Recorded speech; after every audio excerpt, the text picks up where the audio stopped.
Studio अलोली बाजार Khagaria. Sexy suit पहन कर सोड़िए की करवावेगी।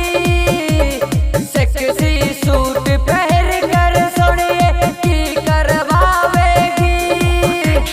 ओ सोड़िए तू मार करवावेगी।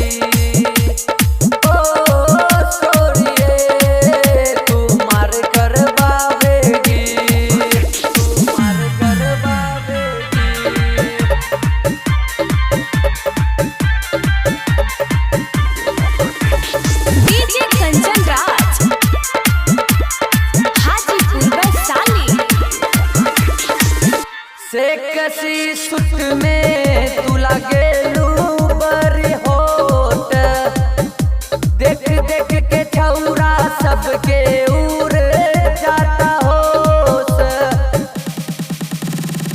सेक्सी सूट में तू लागेलू बड़ी होट। देख देख के छौरा सबके उड़ जाता होश।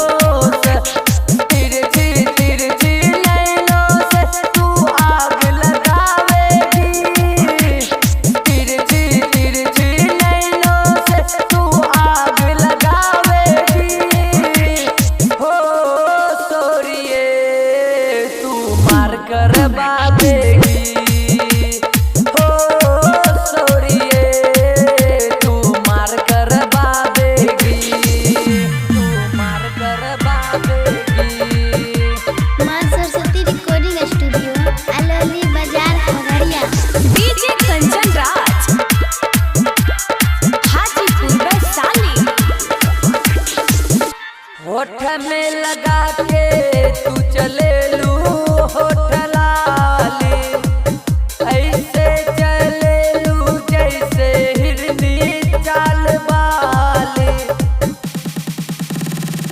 होठ में लगा के तू चलेलू होठ लाली। ऐसे चलेलू जैसे हिरनी चाल वाली। नैन नसीली से तू सबको डरवावेगी। नैन नसीली से तू सबको डरवावेगी। हो सोड़िए तू मार करवावेगी।